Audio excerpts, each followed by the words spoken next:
Assalamualaikum warahmatullahi wabarakatuh. Selamat pagi, selamat siang, selamat sore, selamat malam semua mahasiswa saya. Ya, ketemu lagi dengan saya, Yuwita Arisa Pravasanti. Kali ini kita akan membahas tentang praktikum PPH badan ya. Nah, saya menggunakan buku yang kemarin sudah saya share di silabus ya. Saya hanya menggunakan untuk bab 2 karena di buku tersebut kita membahas tentang ada PPH badan, ada PPH OP. Namun yang saya butuhkan hanya PPH badan, sehingga kita silakan teman-teman dibuka bukunya halaman 9 atau bab 2 ya. Kita ketemu dengan kasus PPH wajib pajak badan. Maka saya jelaskan dulu. Nah, di halaman 9 ini penjelasan tentang perusahaan ya, yaitu PT Texindo Raya Indonesia. Nah, di sini ada jelas ada NPWP-nya, tanggal pengukuhannya, merek usaha, nomor KLU dan lain sebagainya ya. Bahkan dia menggunakan metode penyusutan apa, pembukuannya apa, lalu kantor akuntan publiknya siapa, itu sudah dijelaskan. Lalu berikutnya halaman 10 adalah data pengurus dan pemegang saham. Di situ sudah jelas ya. Ini penting nanti untuk pengisian SPT teman-teman ya pada PT Texindo. Nah, di situ ada daftar susunan pemegang saham, lalu yang tabel kedua perincian modal disetor dan dividen pada tahun 2016. Lalu yang nomor 3 adalah daftar susunan pengurus dan komisaris. Berikutnya adalah data laporan laba rugi komprehensif. Nah, ini yang nanti akan kita pakai dalam koreksi fiskal ya. Di situ ada banyak ya, sampai ke halaman 12. Lalu ada informasi laporan keuangan. Nah, tahun 2016 ini ada yang pertama tabel ya, tabelnya untuk data penjualan kepada pemungut PPN. Nah, ini kita PT Texindo itu ada transaksi dengan pemungut PPN atau bendaharawan pemerintah, yaitu ada Dinas Pekerjaan Umum Kabupaten Banyuwangi, ada Dinas Pekerjaan Umum Kota Surabaya, sampai ke Dinas Pertanian, Peternakan dan Perkebunan dan Kehutanan Kota Bandar Lampung. Nah, itu sebagai data kita dalam mengerjakan poin 1 ya nanti. Berikutnya adalah ada nomor 2, 3, 4 itu informasinya banyak sekali ya, sampai ke nomor 15 ya. Sampai ke nomor 15. Lalu sekarang kita akan membahas bagaimana sih mengerjakannya dari poin ke poin ya. Oke, yang pertama instruksi kerja adalah hitunglah dasar pengenaan pajak dan PPH pasal 22 atas transaksi penjualan dengan pemungut PPN. Sekarang teman-teman buka halaman 12 dan sebentar.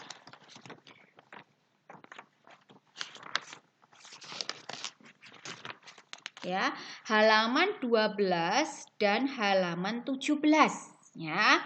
Setelah itu teman-teman salin nama pemungutnya, berarti nomor 1 itu adalah Dinas Pekerjaan Umum dan Kabupaten Banyuwangi. Nomor 2 itu nama pemungutnya adalah Dinas Pekerjaan Umum Kota Surabaya.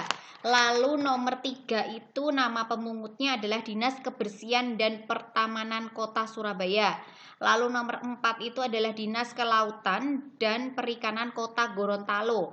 Lalu yang kelima adalah Dinas Pertanian, Peternakan, Perkebunan dan Kehutanan Kota Bandar Lampung. Nah, itu teman-teman isi ya di halaman 17. Ada tabel itu ya, tabel 1 ya. Lalu nilai penyerahan termasuk PPN-nya itu juga teman-teman silahkan isi dari yang tabel nilai penyerahannya ya. Lalu DPP-nya ini berarti silahkan teman-teman hitung karena ini termasuk include PPN ya. Berarti cara perhitungannya adalah kita bagi dengan 110 ya, 100 per 110. Nah, nanti ketemu dengan DPP. Lalu setelah itu PPH pasal 22 dipungutnya ya, ini sebentar. saya kasih.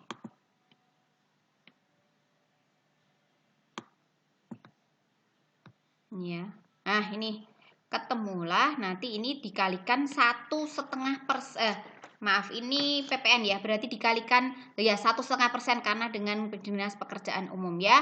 Nah, ketemu nanti 90 juta yang di sini ya. Oke. Lalu setelahnya adalah yang kedua.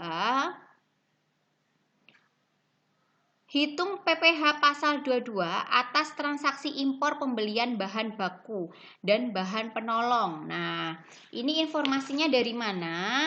Ini adalah dari halaman 13 nomor 4 ya. Halaman 13 nomor 4. Sekarang teman-teman buka, lalu teman-teman salin pada halaman 17 kolom kedua, tabel kedua, maaf ya. Perhitungan transaksi pembelian impor. Pasal 22 yang dipungut. Nah, kita lihat di halaman 13 poin 4 yaitu dengan perusahaan dari Yokohama Jepang ya, yang berkedudukan di Yokohama Jepang. Nah, ini Shinyeiko. Nah, ini berarti berapa? 550 juta ditambah 13 juta. Berarti 563 juta. Ini sebagai nilai impor ya. Lalu silakan teman-teman isi. Nah, ini 2,5% PPh impornya, sehingga nanti ketemu ya. Nah, itu untuk poin yang kedua. Yang berikutnya adalah hitunglah besarnya, sebentar nih ya. Hitunglah besarnya penyusutan dan nilai buku aset tetap menurut fiskal. Nah, ini dari mana? Nah, ini informasinya adalah dari halaman 14 ya. Ada poin 8 yaitu data aset tetap. Di situ ada 14 aset. Nah, silakan teman-teman isi pada halaman 18 sampai ke 19 ya. Halaman 18 sampai ke 19 di situ sudah ada ya aset tetapnya apa saja, yaitu ada pabrik A, pabrik B, kantor, total bangunan permanennya berapa, kelompok 1 ada furniture dan fixture, ada komputer dan lain sebagainya. Nah, ini silahkan teman-teman isi halaman dari informasi halaman 14 ya. Sudah ada itu tanggal perolehannya, lalu biaya perolehannya, lalu berikutnya adalah umur fiskal. Nah, karena umur fiskal ini berbeda dengan secara akuntansi ya, maka umur komersial yang ada halaman 14 itu tidak serta-merta langsung kita isi pada umur fiskal. Kita lihat bangunan permanen itu kan 20 tahun. Lalu kelompok 1 itu 4 tahun. Kelompok 2 8 tahun ya. Jadi sesuaikan dengan kelompok-kelompoknya. Ingat ya, di pengantar perpajakan itu sudah pernah saya ajarkan. Nah, lalu berikutnya adalah persentase. Nah, tabel persentase ini tinggal teman-teman isi saja. Kalau dia kan tadi sudah ada informasi bahwasannya dia pakai garis lurus sehingga jelas kalau itu bangunan permanen berarti 5%. Kalau itu kelompok 1 berarti 25% gitu ya. Tinggal teman-teman isi. Lalu jumlah pemakaian sampai dengan Desember 2015. Nah, ini teman-teman isi ya. Kita tinggal pakai berapa? Maaf sebentar, ini ada yang. Nah, ini ya, umur fiskal ini tadi. Nah, kan? Sampai sini. Nah, ini jumlah pemakaiannya itu adalah pakai dengan kata ini di sini ada tahun ya. Berarti kalau tanggal perolehan misalnya pabrik A itu adalah Juli 2017, maka perhitungannya di sini 20 tahun, jumlah pemakaian sampai dengan Desember ini. Nah, ya. Jadi mulai digunakan itu produksinya adalah Januari 2007 ya. Maka dia sudah tinggal ini dari Juli, otomatis Juli 2007, 2008, 2009, 10, 11, 12, 13, 14, 15, 16 ya. Nah, karena dipakainya itu mundur, otomatis kita hitungnya 8,5 tahun. Nah, baru nanti bulan Januari 2010 yang pabrik B. Nah, ini pabrik B ini adalah Januari 2010, maka 10, 11, 12, 13, 14, 15, 16 ya. Maka di sini 6, ini 10 ya. Nah, ini 6 tahun ya. Jadi nanti tinggal ini 15, berarti 10, 11, 12, 13, 14, 15 ya, 6 tahun. Yang tadi berarti 8,5. Lalu teman-teman silakan hitung kantor 2008, berarti 8, 9, 10, 11, 12, 13, 14, 15, 8 tahun gitu ya. Cara perhitungannya jumlah pemakaiannya. Lalu akumulasinya tinggal teman-teman kalikan. Berarti ya, kalau dia 1 tahunnya itu kan berarti harga perolehan itu dari 15 miliar dikalikan 5% dikalikan 8,5%. Nah, gitu ya. Jadi nanti akan ketemu 6.375 juta. Ya, 6.375 juta. Nah, nanti nilai bukunya per Desember itu tinggal teman-teman kurangkan ya. Dari sini ketemu berarti 15 miliar kita kurangi dengan 6 miliar. Maka ketemu 8 miliar ya, 8 miliar sekian. Nah, lalu untuk nilai buku per 31 Desember ini ya. Nah, ini tinggal kita kurangkan lagi ya. Nah, di sini beban fiskalnya itu adalah dari dikalikan itu tadi. Bentar, dikalikan ini ya. Nah, ini ya, 15 miliar dikalikan 5% itu ketemu 750 juta. Ya, lalu nilai bukunya tinggal kita kurangkan dari nilai buku per 31 Desember 2015 kita kurangkan dengan beban fiskal, maka ketemu nilai bukunya. Gitu. Saya ulang ya.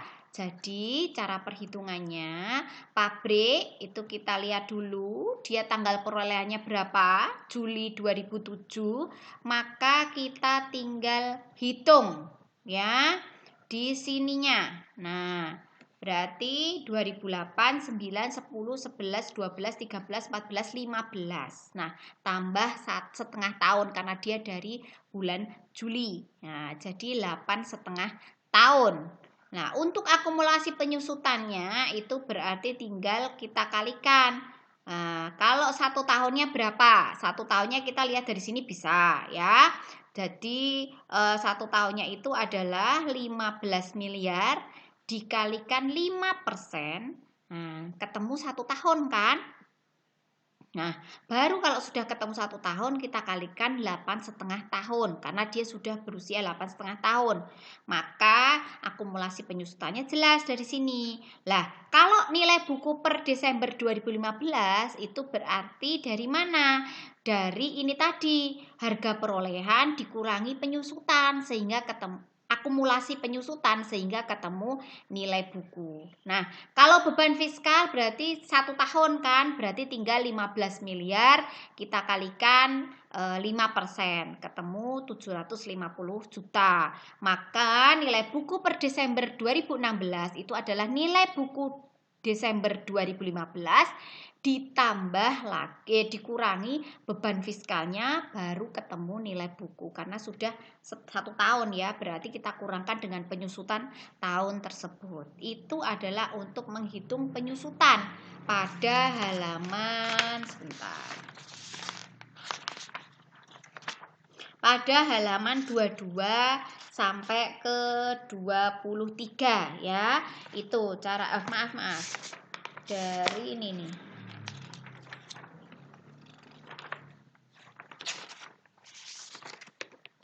Dari halaman 18-19 ya. Itu teman-teman isi 1/1 ya. Gitu. Nah, selanjutnya adalah kalau teman-teman sudah ketemu rekonsiliasi sudah ketemu penyusutan. Nah, ini ada total bangunan, total kelompok semuanya. Lalu yang keempat adalah hitunglah beban bunga pinjaman yang diperkenalkan fiskal sebagai biaya apabila WP mempunyai deposito. Nah, nomor 4 ini ya halaman 20 teman-teman mengerjakannya dari mana? Nah, ini dari halaman 14. Halaman 14 poin 10E ya. Nah, di situ teman-teman tinggal isi. Ada apa? Yaitu ada bank sendiri ini ya. Saya contohkan di sini.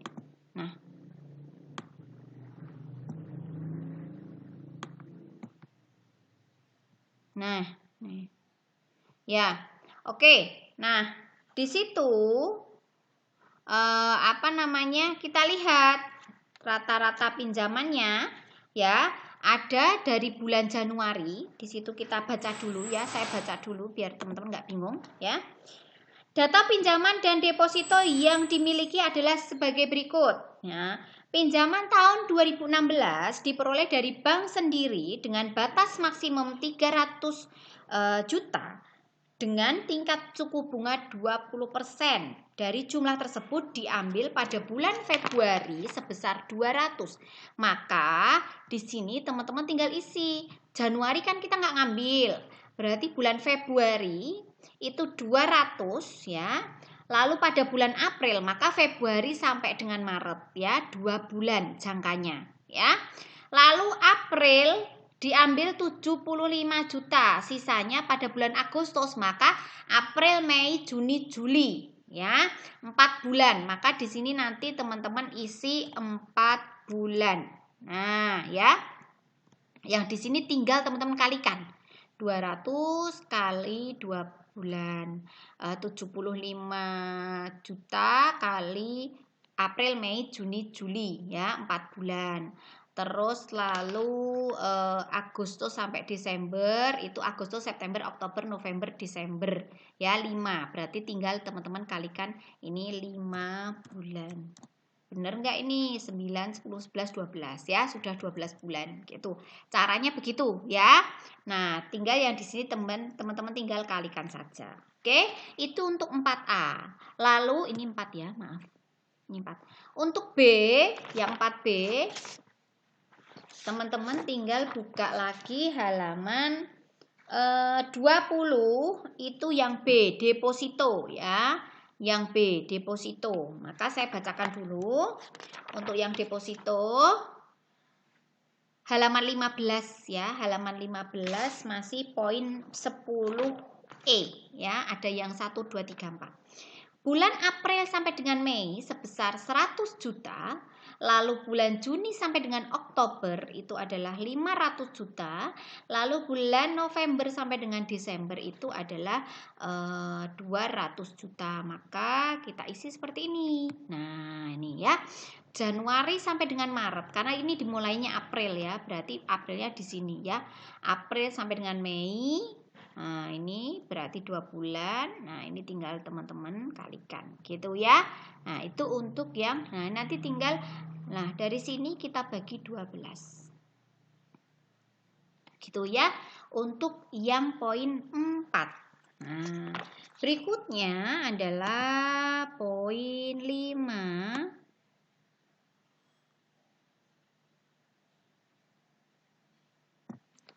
Hitunglah penghasilan yang diterima di dalam negeri dan di luar negeri. Nah, ini penghasilan yang diterima di dalam negeri dan di luar negeri. Nah, silakan isi tabel halaman 21. Maka kita buka halaman 21, ada penghasilan di dalam negeri dan ada penghasilan di luar negeri. Ada 2 tabel ya. Nah, Informasi dapat dilihat pada halaman 12, penghasilan dari luar usaha. Nah, ini ya. Di halaman 12 laporan laba rugi ya, itu ada penghasilan dari luar usaha. Nah, keterangannya adalah pada halaman 15. Kita buka ya. Nah,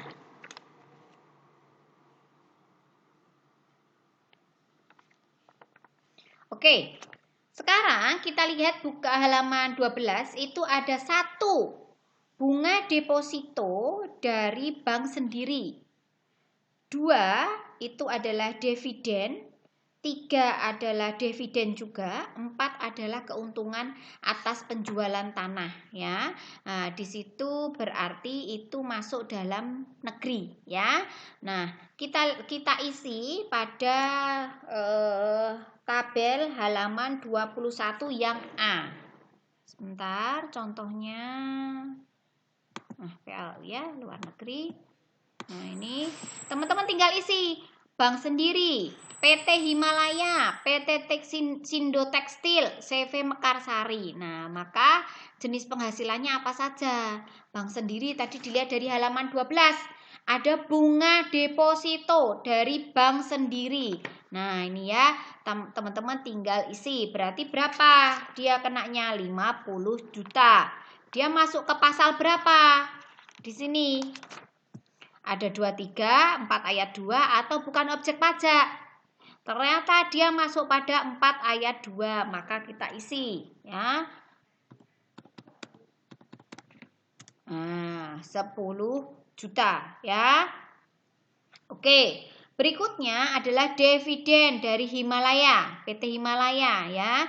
Ini sudah dikenakan 50 juta perhitungannya. Lah, kenapa ini 100/85? Itu dari dividennya dia adalah 15% ya. Nah, di situ DPP-nya diketahui. Lalu PPh pasal 23 tinggal kita hitung saja ya, 15% dari sini, dari 58 ya, dia masuk ke PPh pasal 23. Untuk PT Sindo Tekstil dividen ya, dia itu bukan merupakan objek pajak karena apa? Kita lihat di halaman 12, dia kepemilikannya adalah 25%. Nah, maka di sini adalah bukan objek pajak. Nah, ya. Tuh. Lalu CV Mekarsari, ini kita buka halaman 15 ya. Nah, ini yang 12 ya, halaman 15.12. CV Mekarsari. Nah, ini ya. Ini 6 berupa pengalihan aset tanah ya. Di sini DPP-nya 600 juta. Dari mana? Dari halaman 15.12 ya.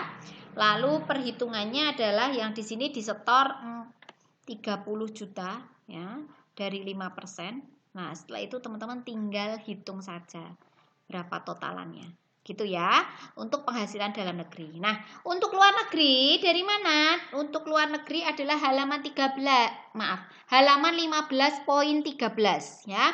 Timor Leste. Nah, ini dilihat di halaman 12 juga bisa ya. Yang nomor 1, dividen dari Timor Leste sebesar 350 juta. Nah, ini teman-teman tinggal isi ya.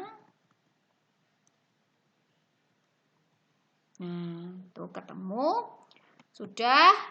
Berikutnya adalah sebentar.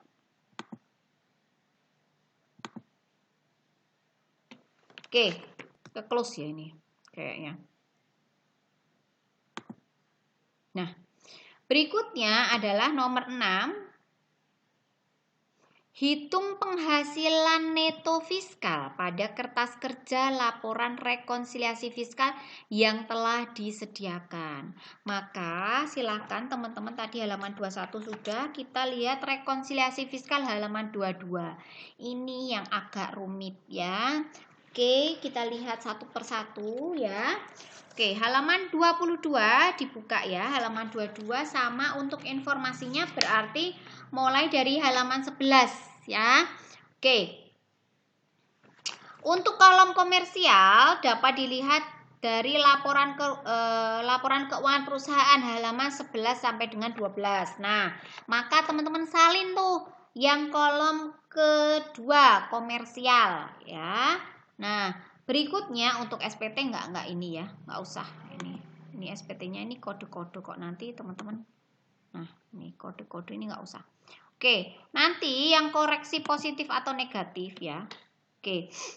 Koreksi fiskal, data dapat dilihat pada keterangan atau informasi laporan keuangan halaman 12 sampai dengan 16. Maka kita lihat dulu nih ya. Penjualan ekspor halaman 11 dulu ya. Penjualan ekspor. Nah, penjualan ekspor ini berapa? 70 miliar ya. Lalu ada kepada penjualan dalam negeri ya. Kepada instansi pemerintah atau pemungut lain ini sebesar 6.600.000.000. Nah, ini dia sudah include dengan PPN. Maka dia DPP-nya, kita cari hanya DPP-nya ya. Nah, itu hanya 6 miliar. Maka harus kita koreksi sebesar 600 juta. Nah, sehingga nanti secara fiskal itu transaksi penjualan kepada instansi pemerintah itu hanya sebesar 6 miliar ya. Oke, berikutnya adalah penjualan dalam negeri lainnya. Nah, ini tidak ada keterangan ya.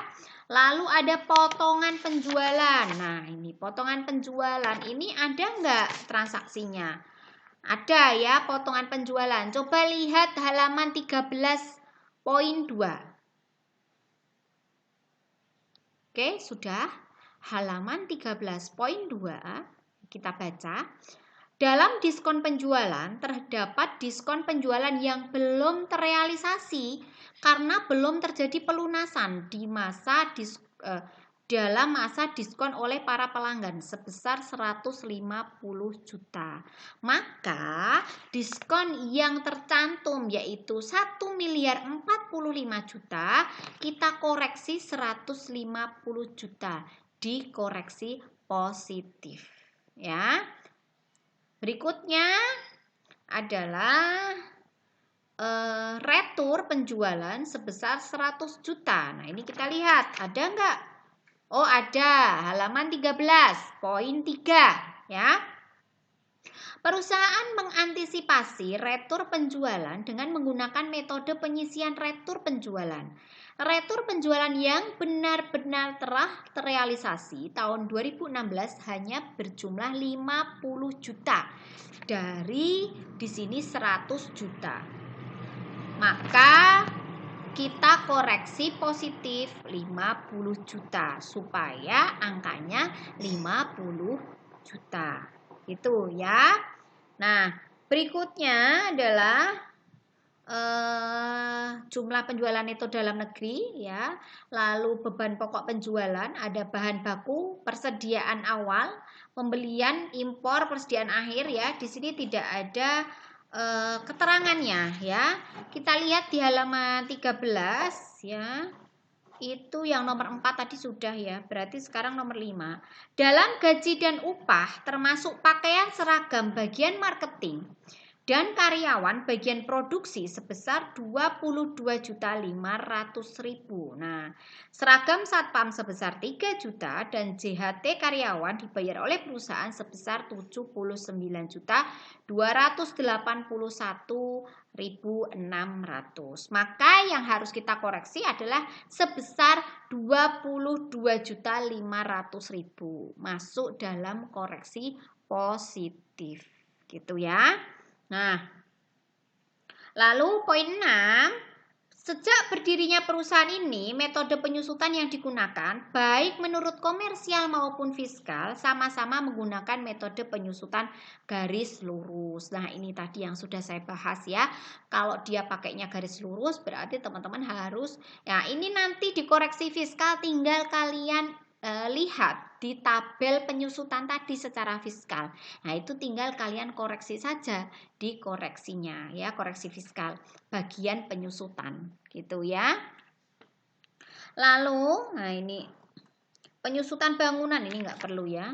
Lalu sudah masuk ke pada biaya lain-lain termasuk biaya perawatan kendaraan sedan pribadi direktur sebesar 50 juta dan biaya keanggotaan klub kesehatan direksi sebesar 150 juta. Maka kita koreksi positif sebesar 200 juta gitu ya, karena nggak boleh. Lalu kita masuk ke biaya umum dan biaya umum administrasi dan penjualan ya, poin 10 halaman 14. Itu ada gaji THR, ini sama ya. Silakan teman-teman nanti isi sendirilah. Kalau gaji THR itu saya rasa teman-teman sudah paham.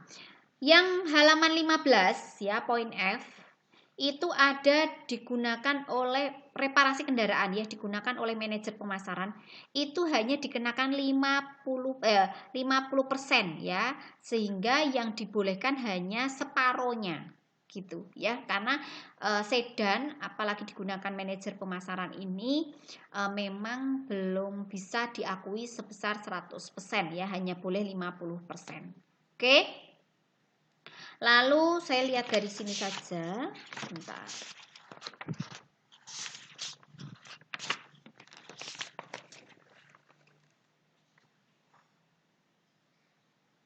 Oke, untuk halaman 23 ya.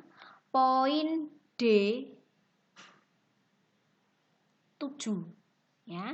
Halaman 23 D7 yaitu cadangan piutang tak tertagih. Nah, ini tidak boleh ya. Ingat bahwasanya di dalam pajak cadangan piutang tidak diperbolehkan. Ya, maka hal-hal atau akun-akun yang memang secara pajak itu tidak boleh, teman-teman tidak perlu menunggu ada instruksi ya di keterangan umum, tidak perlu, seperti sumbangan, 17-an, zakat, kayak gitu tuh piknik itu kan memang sudah tidak boleh. Jadi tanpa ada keterangan, teman-teman tetap harus secara otomatis itu melakukan koreksi fiskal gitu ya. Oke. Keterangannya adalah saya contohkan di ini ya, G ya, halaman 15G. Biaya promosi terdapat bantuan yang diberikan kepada Pemda Kota Bandar Lampung dalam rangka Hari Ulang Tahun Kota Bandar Lampung sebesar 10 juta dan kepada pemerintah Provinsi Lampung dalam rangka Festival Krakatau 2016 sebesar 20 juta. Nah, ini tidak dapat dikurangkan ya, sesuai dengan PMK 3 tahun 2010 nomor 2. Ini tidak boleh ya kepada pemerintah ya, itu nggak boleh karena nggak ada hubungannya ini, hanya hari ulang tahun, nggak ada ini ya. Lalu untuk yang H itu ada rincian biaya lain-lain. Nah, ini silakan lihat di situ ada 8 ya rinciannya. Jamuan tamu yang ada daftar normatifnya. Kalau ada daftar normatifnya itu boleh. Ada buktinya boleh, tapi kalau tidak boleh ya. Lalu untuk denda bunga itu juga tidak boleh karena memang itu konsekuensi yang harus ditanggung oleh si WP saat memang dia tidak patuh ya atau tidak taat, tidak tepat waktu dalam melaporkan SPT-nya, dia kena denda, maka denda itu tidak bisa mengurangkan atau diakui sebagai biaya. Berbeda dengan PBB kantor, ini bisa. Lalu untuk sumbangan ini berupa uang itu kalau hibah itu tidak bisa ya. Kalau memang berupa uang untuk bencana alam itu bersifat nasional itu boleh ya. Kalau tidak ada rincian, tidak ada bukti, tidak boleh ya. Maka ketemu 56.750.000 yang diperbolehkan. Ya, oke, dicatat 56.750.000 ini yang diperbolehkan.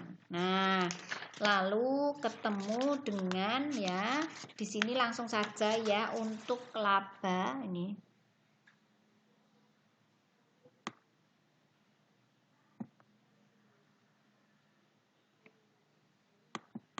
Ini Ya, dari fiskal tersebut kita akan ketemu laba sebelum pajak.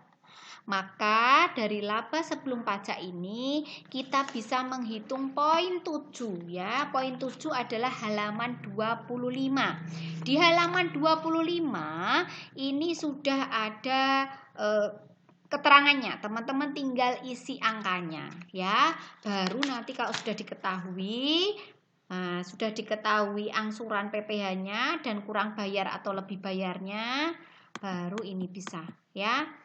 Nah, ini bisa teman-teman tinggal isi. Kalau sampai ke sini saya rasa karena sudah semester 6, teman-teman tidak perlu saya bimbing ya, isi SSP, SPT itu harusnya sudah hal yang gampang buat teman-teman gitu ya. Oke, itu penjelasan dari kasus 1 dari saya. Semoga bisa sedikit membantu atau justru sangat membantu teman-teman dalam mengerjakan kasus 1 ya. Nanti kita akan ada video lagi untuk pembahasan kasus 1. Begitu ya. Oke, selamat mengerjakan. Semoga diberikan kemudahan dan kelancaran. Oke, terima kasih sudah melihat video saya.